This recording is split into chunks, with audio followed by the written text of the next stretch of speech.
안녕하십니까, 이승 원장입니다. 지난번 영상에서 진액 고갈에 대해서 제가 설명을 드렸는데 많은 분들이 진액 고갈을 해결하기 위해서 어떻게 해야 되냐 질문들을 많이 주셨습니다. 자, 진액 고갈이 어떤 형태로 나타나는지 간략하게 다시 설명을 드리면 상초 쪽으로는 상열과 건조가 나타나고 하초 쪽으로는 습기가 몰리는 현상과 냉이 차가워지는 현상이 생긴다고 말씀을 드렸습니다.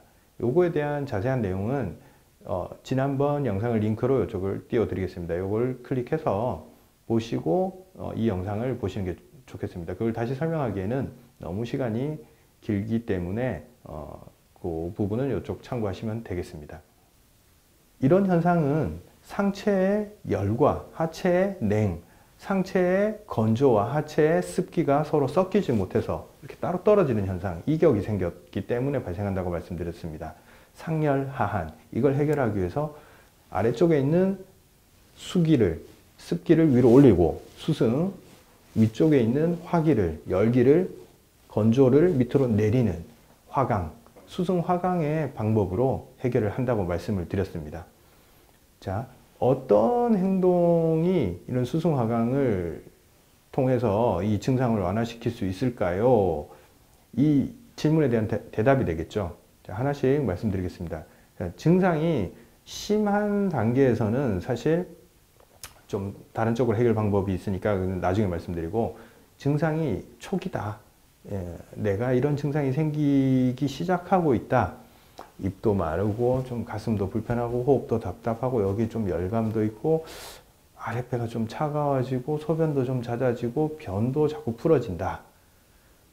위쪽으로는 또 열이 좀 생기고 두통이 생기고 눈도 좀 뻑뻑해지고 이런 증상들이 초기에 생기고 있다. 염증도 좀 초기 증상이다. 이럴 때는 먼저 진액이 고갈되고 있다 이렇게 인지를 하셔야 되고, 이 진액을 다시 채워 넣어야 된다 이 생각을 하셔야 됩니다. 그럼 자, 다시 진액이 뭐냐, 우리 몸의 생명을 유지하기 위한 모든 정밀원 물질들을 다 진액이라고 말할 수 있습니다. 가장 우리가 쉽게 확인할 수 있는 게 침, 그리고 입 안에 있는 그 구강의 이렇게 촉촉한 부분, 점액이라고 하죠. 그리고 소화액, 소화를 돕기 위해서 나오는 물질들, 소화액, 그리고 림프절에 있는 그 림프액들, 그리고 뇌를 감싸고 있는 뇌척수액. 모든 종류의 우리 몸의 생명 활동을 유지하는 좀 찐득찐득하고 촉촉한 액체를 다 진액이라고 표현을 합니다. 넓은 의미에서는 좀 혈액도 좀 진액의 범죄에 속하는데 이건 조금 별개로 두고 갈게요. 진액이 고갈되면 일단 몸이 바짝바짝 마르는 현상이 생긴다고 말씀드렸죠. 건조해지는 거죠. 다 메마른 현상. 그러고 난 다음에 염증이 생기는 거예요. 진액이 고갈되는 초기에 잘 다스리면 염증 단계까지 가지 않습니다. 진액이 고갈되지 않게 어떻게 해야 되냐? 다시 채워지기 위해서 어떻게 해야 되냐? 먼저 우리 몸이 죽지 않은 이상 진액을 계속 생산해낸다는 것을 알아야 됩니다. 그런데 왜 진액이 고갈될까요? 생산량보다 소모량이 많기 때문에 그래요. 어떤 행동으로 인해서 진액이 생산량보다 더 빠르게 소모가 되고 있기 때문에 진액이 자꾸 메말라 가서 부족해지는 거예요. 어떤 행동이 진액을 소모를 시키냐? 아까 말씀드렸듯이 진액은 생명활동을 하는 데 쓰이는 정밀원 물질이라고 말씀을 드렸어요. 생명활동, 내가 일상적으로 생활하는 모든 활동에 진액이 사용됩니다. 밥 먹고, 뭐 행동하고, 뭐 걷고 이러는데 모든 물질들이 소모가 돼요, 사실상. 그런데 보통은 소모가 돼도 채워진다고 말씀드렸는데 과도하게 사용하면 소모량이 많아지겠죠. 어떤 행동이 과도한 소모일까요? 첫째, 음식을 과도하게 먹는 과식. 계속 과식을 하면 내 몸에 에너지가 채워질 것 같죠? 그렇지 않아요. 소화액도 계속 그대로 손실로 손실이 발생합니다. 소화액 손실이 계속 발생합니다. 그래서 소화기 자체가 건조해지는 상태가 됩니다. 과식을 반복적으로 하게 되면. 그리고 성욕이 과도하고 섹스를 많이 하는 거, 이런 것들도 진액을 소모시키겠죠. 그리고 과로, 몸을 많이 사용을 하게 되면 피로가 누적이 되고 그걸 다시 복구시키는데 시간이 걸리겠죠. 그리고 수면 부족, 잠을 통해서 우리가 몸을 회복시키는데 잠이 부족하면 다 메말라 버려요. 그리고 또 한 가지, 감염, 바이러스 감염, 질환이나 감염을 통해서 우리가 병을 이겨내는 과정에서 몸은 면역계를 활성화시키면서 에너지와 물질들을 많이 소모하게 됩니다. 그리고 질환이나 이 감염 후에 사람들이 많이 약해지고 후유증이 남잖아요. 그 진액을 소모한 걸 다시 보충을 시키지 못했기 때문에 그래요. 그러면 병 후에 후유증이 있을 때는 충분히 진액을 보충을 해줘야 됩니다. 이런 면역 활동을 통해서도 진액이 소모가 된다. 그리고 두뇌 활동을 통해서도 뇌척수액이 소모가 되고 뇌척수액 건조를 유발합니다. 과도한 스트레스, 두뇌 활동 역시 진액 소모를 시키는 중요한 요인이 되겠죠. 즉 초기 단계에서는 내가 뭘 과도하게 하느냐 이걸 확인을 하고 그걸 줄이면 점점점 증상들이 개선이 돼요. 잠이 부족했던 사람은 잠을 채우고, 술을 많이 먹었던 사람은 술을 줄이고, 과식했던 사람은 과식을 줄이고, 이런 과정을 통해서 그리고 아까 또 하나 빠뜨린 게 있는데 약을 과도하게 복용하는 거 역시도 소염 진통제 이런 거 이것도 진액을 좀 말리는 역할을 합니다. 우리 물질을 차단하는 역할을 하기 때문에 좀 건조해지는 걸 느낄 수가 있습니다. 그 어르신들이 그렇게 표현을 하죠. 약을 먹으니까 입이 마른다. 뭐 피부가 건조해진다. 이런 거를 표현하는데 이게 다 진액 건조의 일환입니다. 과도한 사용을 첫째로 줄이는 게 진액을 다시 보충하는 가장 큰 지름길이다. 이렇게 말씀드렸고 그 다음으로는 이미 초기 단계를 넘어섰어요. 만성적으로 계속 염증이 발생하고 건조감으로 인한 현상들도 많이 생기고 습으로 인한 현상도 많이 생기고 소화도 안 되고 대장도 나빠지고 방광도 나빠지고 심장도 쉽게 두근거리고 열받고 호흡도 나빠지고 한 이 정도 됐다. 이게 만성적이다. 1년 이상 끌고 있다. 이러면 우리가 과도한 사용을 줄인다고 해서 복구되지 않아요. 이미 많이 고갈된 상태로 지속이 돼 버렸어요. 그래서 생산량 자체가 줄어버린 거예요. 진액을 못 만들어내요. 침을 못 만들어내고 소화액을 못 만들어내고 질에서도 이렇게 촉촉한 걸 못 만들어내기 때문에 건조하면서 염증이 생겨버리고 뇌척수액도 늘 건조해져서 집중이 안 되고 쉽게 피로해지고 눈도 뻑뻑해지고 모든 현상이 그냥 만성적으로 흘러가 버려요. 우리가 나이가 들었으니까 당연히 이거 노화다라고 받아들이기에는 너무 총체적으로 문제가 많이 생기는 거죠. 진액 생산량 자체가 줄었다. 이때는 어떻게 해야 되냐면 문제를 좀 찾아내야 돼요. 첫째로 우리가 문제를 찾아내는 개인적으로 할 수 있는 가장 간단한 방법은 내 장부 중에 어느 쪽에 문제가 생겼냐 증상 가지고도 유추할 수 있지만 딱 만져보면 알아요. 심장이 진액이 고갈되고 심장이 지쳤다 하면 우리가 단중이라는 혈자리가 있어요. 양쪽 꼭지 가운데 부분 흉골 윗부분을 눌러보면 통증이 굉장히 강하게 와요. 심장 신경이 집중된 부분이어서 심장이 힘들고 지쳤고 부었으면 여기가 아파요. 여기가 답답하기도 평상시에도 이렇게 답답하다고 이렇게 가슴을 치는 경우가 있죠. 만져보면 아파요.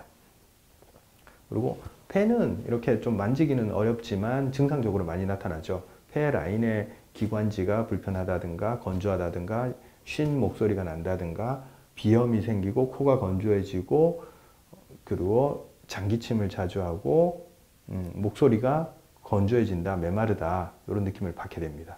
그리고 위도 진액이 건조해지면 위를 촉진할 수 있는 부위는 배꼽과 요 오목가슴, 갈비뼈가 만나는 요게 오목한 부분하고 배꼽 사이, 요걸 중환이라고 합니다. 여기를 누르면 위가 부어 있어요. 진액이 고갈되고 위가 뻣뻣해지고 메말라 있을 때는.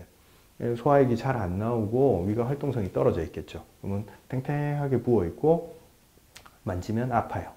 위가 진액이 고갈됐구나, 위가 기능이 떨어졌구나 보시면 되고, 그리고 대장이 문제가 생기면 배꼽 좌측으로 이렇게 손가락 3마디로 넘어가서 이쪽 좌측 우측 둘 다 누르면 여기가 좀 뻐근하고 아파요. 여기는 대장이나 소장이 문제가 생겼을 때, 그러니까 이런 상황에서는 변 상태가 나빠요. 설사를 자주 하거나 복통이 있거나 그런 형태로 나타나겠죠. 그리고 자궁이나 방광 쪽에 문제가 생겼을 때는 배꼽 기준으로 또 3마디 밑으로 내려가면 여기를 누르면 통증이 있고 아프고 찌릿한 느낌을 받아요. 그러니까 어느 장기에 진액이 부족해지고 어느 장기가 기능이 내가 떨어져 있냐를 증상과 내가 만졌을 때 느끼는 불쾌감을 통해서 유추를 할 수 있어요. 내가 어느 부분이 약해졌구나 하는 걸. 그리고 우리가 이쯤 되면 어떤 음식을 먹거나 내가 아까 말했던 행동 조심을 통해서 해결할 수 없는 단계에 이르렀기 때문에 이런 경우에 좀 적극적으로 치료를 해야 됩니다. 어느 장기가 약해졌나를 보고 타겟으로 치료를 해야 돼요. 치료적인 측면에서 제가 예를 하나 들어볼게요. 아까 말했듯이 여기는 열과 건조가 잘 생기고 여기는 습과 냉이 잘 생긴다고 말씀드렸잖아요. 비유를 하자면 우리 대한민국은 되게 기후가 극단적이잖아요. 겨울에는 공기가 굉장히 건조하고 장마철에 됐을 때는 기후 자체가 굉장히 습하잖아요. 건조했을 때도 우리가 많은 문제가 생기죠. 건조해지면 첫째 호흡기가 나빠지고 피부가 메마르고, 건조해졌을 때 많은 문제가 생기죠. 첫째 호흡도 나빠지고 피부도 건조해지고 촉촉한 걸 다 말려버려요. 그런 환경에서 우리가 환경을 개선하기 위해서 어떤 행동을 취하나요? 가습기, 수분을 공급을 해서 환경을 다시 좋은 환경, 사람이 살기 좋은 환경을 만들겠죠. 그리고 장마철에 어떻나요? 습기가 많아지면 곰팡이가 쓸고 뭐 냄새가 나고 축축하고 곰팡이가 쓸겠죠. 이런 경우에 어떻게 하나요? 환경을 개선시키기 위해서 제습기를 틀어서 습기를 말려버리죠. 그러니까 사람은 딱 중간 적절한 환경을 좋아할 수밖에 없어요. 너무 건조해도 안 되고 너무 습해도 안 돼요. 그 중간을 자꾸 찾으려고 해야 돼요. 환경을 개선시켜 주는 거죠. 마찬가지로 상체 쪽으로 건조와 열이 몰리고 하체 쪽에 습하다. 이건 두 개가 떨어져 있어서 서로 상호작용을 못하기 때문이라고 말씀드렸잖아요. 이걸 두 개를 개선을 시켜주는 거예요, 환경을. 이쪽은 습기가 좀 생기게, 이쪽은 열기와 이 건조감이 다시 도달할 수 있게 서로 섞어주는 그런 작업을 합니다. 그리고 특정 장기가 어디가 약해졌는지, 어디가 진액이 고갈됐는지를 확인을 하고 그걸 타겟으로 우리가 치료를, 포커스를 맞춰요. 주로 이런 환경을 개선시키는 작업은 한약 치료로 한다고 보시면 돼요. 그 장기에 맞는 약제를 쓰고 그 환경에 맞는, 그 환경을 개선시키는 약제 자체를 쓰는 거죠. 그러므로 인해서 수승화강이 되고 몸의 환경이 개선시키고 몸 스스로 진액이 생성이 되고 진액이 돌면서 염증을 제어하고 보호하고 이렇게 스스로 조건이 만들어질 수 있게 환경을 개선한다고 보면 됩니다. 자, 이렇게 환경을 개선시켜서 치료를 하는 측면이 있고, 또 한 가지 그게 잘 안 될 때 있어요. 환경을 아무리 개선시켜도 조건이 개선되지 않는 경우가 있어요. 아까 설명드렸듯이 우리가 장마철이 오래 지속이 되면서 습기가 생겨서 군데군데 녹이 쓸고 곰팡이가 생기고 이렇게 했을 때 우리가 제습을 해준다고 해서 이미 생긴 녹이나 이미 생긴 곰팡이가 제거되지 않아요. 그 부분을 개선을 시켜줘야 돼요. 그런 측면으로는 우리가 약침을 사용을 합니다. 몸에서 만성염증이 생기고 진액이 건조해지면서 오장육부만 문제가 생기는 게 아니라 관절도 건조해지고 피부도 건조해지고 근육도 뻣뻣해지고 이런 국소적인 문제들이 많이 생겨요. 이런 경우에 그 부분을 치료를 하고 그 부분에 진액이 메마른 부분에 직접적으로 약제를 주입을 해서 빠르게 개선시키는 방법을 씁니다. 사실 이 국소적인 부위를 한약으로 환경을 개선시켜서 치료를 한다. 이건 시간이 너무 오래 걸리는 작업이기 때문에 직접적인 약제 주입으로 들어가는 방향을 취하기도 합니다. 그리고 또 전체적인 환경 개선에도 약침을 사용을 하기도 합니다. 한약제를 잘 흡수하지 못하고 또 혹은 병이 너무 중해서 몸 전체 림프액이나 이런 조직순환 자체가 다 굳어 있을 때는 그 해당 부위에 경결되고 굳어 있고 딱딱해진 부위에 약재를 직접 주입해서 녹이고 부드럽게 하고 촉촉하게 직접적으로 만드는 방법을 취하기도 합니다. 이게 이제 약으로 할 때도 있고 약침으로 할 때도 있고 조건에 맞춰서 그렇게 치료를 해 나가는 거죠. 전반적인 큰 틀에서의 목적은 수승 화강이고, 그 수승 화강이라는 치료를 하는 목적 자체가 진액이 고갈된 부위들을 어떻게 개선시킬까 하는 측면에서 접근을 하는 겁니다. 즉 진액이 다시 채워지면 몸은 정상 작동하게 됩니다. 우리가 소염제나 진통제 이런 걸로 일시적인 증상 완화를 한다고 하더라도, 예를 들면 내가 관절이 너무 아파요. 그래서 진통소염제를 써요. 그러면 염증 자체를 일시적으로 확 낮춰버려서 통각이 괜찮아져요. 통증이 없어져요. 시간을 버는 거죠. 염증을 일단 제어를 했으니까 얘가 복구될 때까지 기다려주면 복구되는 경우가 많아요. 그런데 이미 진액이 많이 고갈이 됐다. 그런 경우에 염증을 제어한다고 해도 이미 진액이 부족해져 있기 때문에 몸에서 되게 건조하고 뻑뻑한 부위들이 많이 생겨서 염증이 제어된다고 해서 그 진액이 다시 복구되지는 못한 경우가 사실 좀 많아요. 그런 경우에는 직접적으로 진액을 다시 채워놓고 복구시키는 거에 초점을 맞추는 게 더 낫습니다. 진통소염제를 쓰는 것보다. 그래서 상황에 따라 어떤 대처 방법이 있다, 진액 고갈이 일어나고 있다라고 느끼면 치료 자체의 목적이 진액을 다시 채우는데 포커스를 맞추는 게 더 좋습니다. 그리고 다음번에 제가 또 영상을 준비할 건데, 이 백신이나 지금 코로나 감염으로 인해서 후유증을 많이 앓고 있는 분들이 있어요. 이런 분들도 진액 고갈 현상이 나타나고 장기 기능 자체가 약해지는데, 어떤 현상들이 주로 나타나고 이 부분을 해결하기 위해서 어떻게 접근하는지, 이 역시나 마찬가지예요. 아까도 말씀드렸듯이 고갈된 진액을 보강을 해주면 후유증은 안 남고 다시 복구가 됩니다. 그런 측면들에 대해서 또 얘기를 나누는 시간을 갖도록 하겠습니다. 이상입니다.